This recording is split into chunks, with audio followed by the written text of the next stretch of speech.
نحمده ونصلي على رسوله الكريم اما بعد فاعوذ بالله من الشیطان الرجیم بسم اللہ الرحمن الرحیم۔ تختی نمبر 4 حرف مدہ کا جو پہلا حرف جو ہے یہاں کل آپ کو پڑھ کر سنایا گیا ہے، آج اس میں سے جو ہے دوسرا ہے۔ جیسے ہم نے کہا تھا کہ حرف مدہ 3 ہیں، الف یا واو۔ ان کی پہچان یہ ہے کہ خالی الف سے پہلے والے حرف کے اوپر زبر ہو، تو یہ ہم آپ کو بتا دیا۔ یہ پہلا خالی الف سے پہلے والے حرف کے اوپر زبر پوروں پہ ہے۔ آج جو ہے دوسرا، یا ساکن سے پہلے والے حرف کے نیچے زیر ہو۔ یہ دیکھیے، یہ ہے یا ساکن سے پہلے والے حرف کے نیچے زیر ہو۔ یا ساکن سے پہلے، یعنی یا ساکن کسے کہتے ہیں؟ جس یا پہ جزم ہو۔ میں اردو میں بھی بتایا آپ کو، یعنی آخری حرف میں ساکن کرتے ہیں، اس کے اوپر جزم آتا ہے، اس میں بھی ویسے سیم رہتا ہے۔ یا ساکن، یا ساکن، اس کو جو ہے واو ساکن۔ تو یہ جس حرف پر بھی جزم آتا وہ جو ہے حرف ساکن ہو جاتا۔ تو یہاں جو ہے یہ دوسرا حرف جو ہے یا ساکن سے پہلے والے حرف کے نیچے زیر ہو، تو یہ جو ہے یہ نیچے کھینچا جاتا۔ جیسے اردو میں الف یا واو کو میں بتا کے آپ کو بولا تھا، یا آنے سے جو نیچے کھینچا جاتا، الف آنے سے اوپر کھینچا جاتا۔ الف آنے سے یہاں جو ہے اوپر کھینچے اپن، آ با تا سا۔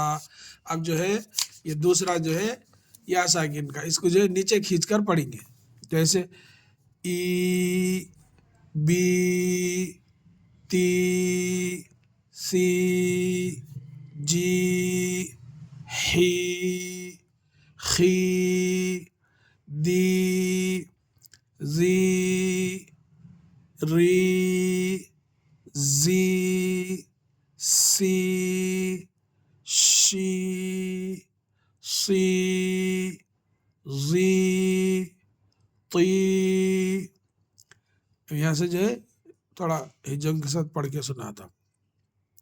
ظا یا زیر زی، عین یا زیر عی، غین یا زیر غی، فا یا زیر فی، قاف یا زیر قی، کاف یا زیر کی، لام یا زیر لی، میم یا زیر می، نون یا زیر نی، واو یا زیر وی، ہا یا زیر ہی، حمزہ یا زیر ای، یا زیر ای۔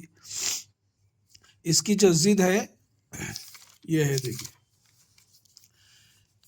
زبر زیر پیش۔ زبر کا تو میں کل بتایا تھا، یہ زبر اس کو جو ہے نہیں کھینچنا ہے۔ اس کو بھی دیکھو، ای بی تی سی جی، اس کو نہیں کھینچے ویسا پڑھیں گے، اس کو جو ہے نہیں کھینچے ویسا پڑھیں گے، خالی آواز نکالیں گے، ای بی تی سی جی۔ اب اس کی جو ضد ہے یعنی اپوزٹ، یہ یا ساکن سے پہلے والے حرف کے نیچے زیر ہونا، تو اس میں جو قاعدہ بنے گا وہ حرف مدہ کا قاعدہ بنے گا۔ اس کو ایک الف کے برابر نیچے کھینچ کے پڑھیں گے، ای بی تی۔ تو یہ دونوں کا جو فرق ہے آپ کو جو ہے یاد رکھنا۔ اس کو جو ہے خالی زیر آئیں گا، اس کے آگے پیچھے کچھ نہیں رہیں گا، صرف زیر رہیں گا۔ تو اس کو خالی اپن ٹچ کر کے آواز نکالیں گے، نی وی ہی زی عی، جیسا یہ خالی آواز نکالیں گے۔ اس کے آگے پیچھے اگر یا ہے، واو ہے، الف ہے، تو ان کو جو ہے الف رہے تو اوپر کھینچیں گے، یا رہے تو نیچے کھینچیں گے، اگر واو رہے تو ہونٹ گول ہو کے آواز نکلیں گا۔ انشاءاللہ آگے جو ہے واو کا بھی جو ہے آگے کے سبق میں بتایا جائے گا۔ اللہ تعالیٰ سے دعا ہے کہ اللہ تعالیٰ ہم سب کو ایک اور نیک بننے کی توفیق دے، آمین یا رب العالمین۔